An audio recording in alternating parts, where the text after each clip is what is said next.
दोस्तों नमस्कार। आप सभी नवी वाले विद्यार्थियों का बहुत बहुत स्वागत है आपके अपने YouTube चैनल मुख्य शिक्षा में। दोस्तों आज मैं आपके लिए IMP most important objective type question लेकर आया हूं दोस्तों, और 20 वस्तुनिष्ठ प्रश्न इस वीडियो के माध्यम से मैं आपको बताऊंगा। मध्य प्रदेश वाले विद्यार्थी जितने भी हमारे साथ जुड़े हुए हैं दोस्तों, मैं 100% गारंटी के साथ कह सकता हूँ कि आपकी परीक्षा में यही प्रश्न देखने को मिलेंगे। और एक एक प्रश्न को आप लिखकर याद कर ले, और अगर आपको PDF चाहिए तो कमेंट करके हमें ज़रूर बताना, हम आपको PDF भी उपलब्ध करा देंगे मोस्ट इम्पोर्टेंट जो आपके वस्तुनिष्ठ प्रश्न हैं इन सभी के। तो चलिए दोस्तों हम बात करते हैं पहले प्रश्न से ही। ठीक है, एक एक प्रश्न आपके लिए महत्वपूर्ण है दोस्तों, ये ज़रूर ध्यान रख लेना। 100% मैं आपको बता रहा हूँ तो कुछ लॉजिक होगा, इसीलिए बता रहा हूँ दोस्तों। तो चलिए हम बात करते हैं पहले प्रश्न से।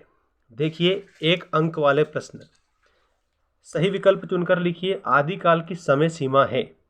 आदिकाल की आपको समय सीमा क्या बतानी है? ऑप्शन नंबर 1 ही देख लीजिए, सन 993 से 1318 तक। ये आपको ध्यान रखना है। आदिकाल को अन्य एक और नाम से जाना जाता है, वो याद रखेंगे। आदिकाल को एक और किस नाम से जाना जाता है तो आप उसमें लिखेंगे वीर गाथा काल। ठीक है, वीर गाथा काल के नाम से भी आदिकाल को जाना जाता है।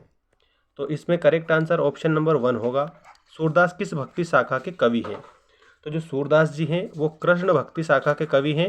इनकी रचनाएं हैं सूर सागर, सूर सारावली और साहित्य लहरी। ठीक है, जिसमें आपको याद रखना है कि जो सूर सागर इनकी रचना है ये सबसे प्रमुख रचना मानी जाती है, और इसमें लगभग 1.25 लाख पद हैं।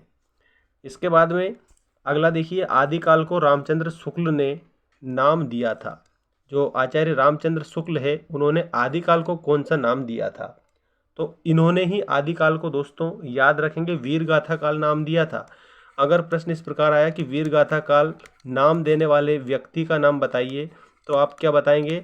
रामचंद्र शुक्ल, आचार्य रामचंद्र शुक्ल।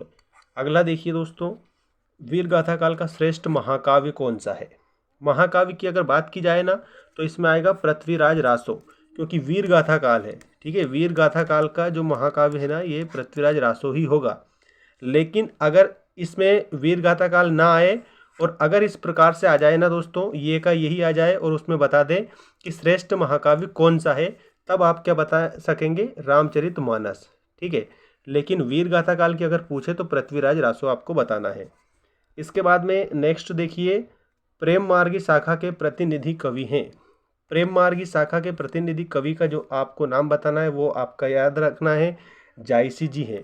ठीक है, क्योंकि जो जायसी है ना दोस्तों, इनका पूरा नाम आपको पूछ लिया जाता है तो पूरा नाम याद रखना, मलिक मोहम्मद जायसी। मैं यहाँ पर लिख रहा हूँ, आप नोट कर लीजिएगा। ठीक है, मलिक मोहम्मद जायसी जो है इनका पूरा नाम है दोस्तों, और ये प्रेम मार्गी शाखा के कवि हैं। और किस काल के कवि हैं? तो याद रखना दोस्तों, आदिकाल के कवि हैं। कौन से काल के कवि हैं? आदिकाल के कवि हैं। और आदिकाल की समय सीमा क्या है? 993 से लेकर के तो 1318 तक है दोस्तों। ठीक है, ये आदिकाल की समय सीमा रहेगी। अब देखिए, अगला प्रश्न है आप लोगों की स्क्रीन के सामने, कृष्ण भक्ति शाखा के कवि कौन है? तो दोस्तों आप देख सकते हैं सूरदास, मीराबाई, रसखान और दादू, ये आपके ऑप्शन हैं। तो कृष्ण भक्ति शाखा के जो कवि हैं ये तो देखो, सूरदास भी है, मीराबाई भी है और रसखान भी है। लेकिन यहाँ पर पूछा है नहीं है, मतलब कि जो नहीं है ना वो आपको बताना है इसमें। तो कौन नहीं है? दादू नहीं है। तो इसका करेक्ट आंसर क्या आएगा? दादू। यहाँ पर ये भी ध्यान दे लेना, नहीं लिखा हुआ है। अगला देखिए, कबीरदास की भाषा है। जो कबीरदास जी हैं इनकी भाषा कौन सी भाषा है? तो इनकी भाषा है सदुक्कड़ी भाषा है। सदुक्कड़ी भाषा किसे कहते हैं? जिसमें सभी भाषाओं का क्या हो? सभी भाषाओं का मेल हो, मतलब कि एक से अनेक भाषाओं को उसमें यूज किया जाए। ठीक है, अब कबीरदास जी ने काव्य की रचना की है ना, उनके काव्य में अनेक भाषाओं का मिश्रण मिलता है, इसलिए कहा जाता है कि कबीरदास जी की जो भाषा है वो सदुक्कड़ी भाषा है। अब देखिए, अगला प्रश्न है, हिंदी साहित्य का सर्वाधिक लोकप्रिय महाकाव्य है। हिंदी साहित्य का सर्वाधिक लोकप्रिय महाकाव्य दोस्तों रामचरितमानस है, और ये मैंने अभी आपको थोड़ी देर पहले ही बता दिया था। अगर रामचरितमानस ऑप्शन में नहीं रहे तो महाभारत आता है, क्योंकि रामायण और महाभारत जो है दोस्तों ये आपको याद रख लेना है, ये महाकाव्य की श्रेणी में आते हैं। अब देखिए, यहाँ पर जो रामचरितमानस लिखा हुआ है ना, रामचरितमानस की रचना किसने की? तो आप याद रखेंगे तुलसीदास जी ने रामचरितमानस की रचना की है। ये तुलसीदास जी का नाम भी आप अच्छे से ध्यान देंगे। मूर्ति पूजा का विरोध किया, तो मूर्ति पूजा का विरोध किसने किया था? कबीरदास जी ने मूर्ति पूजा का विरोध किया था।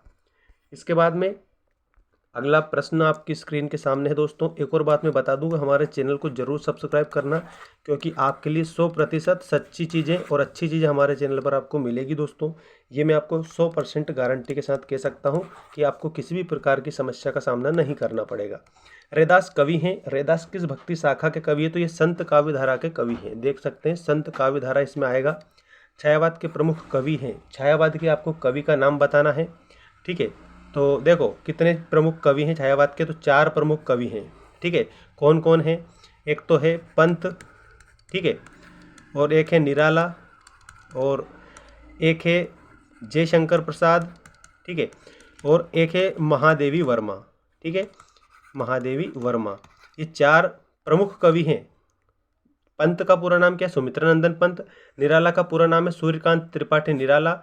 जयशंकर प्रसाद, और जयशंकर प्रसाद के बाद में महादेवी वर्मा। ये 4 प्रमुख कवि हैं। और किस वाद के कवि है? छायावाद के कवि है। छायावाद से रिलेटेड एक बात और मैं आपको बता दूं कि स्थूल के प्रति सूक्ष्म का विद्रोह, स्थूल के प्रति सूक्ष्म का विद्रोह छायावाद है। ये किसने कहा था? तो ये डॉक्टर नगेंद्र ने कहा था, ठीक। ये भी आपको ध्यान रखना है। चलिए बात करते हैं, तो इसका करेक्ट आंसर आएगा ऑप्शन नंबर फर्स्ट वाला 4। अब देखिए अगला प्रश्न। अगला प्रश्न है प्रगतिवादी कवि हैं। 12वें प्रश्न पर आप ध्यान दीजिएगा। प्रगतिवादी कवि कौन है? तो दोस्तों इसमें आपको याद रखना है रामधारी सिंह दिनकर जो हैं ये प्रगतिवादी कवि हैं। रामधारी सिंह दिनकर की एक प्रमुख रचना मैं आपको यहाँ पर लिखकर बता रहा हूँ, वो है रश्मिरथी। रश्मिरथी रामधारी सिंह दिनकर की प्रमुख रचना है, ये भी आपको ध्यान देना है।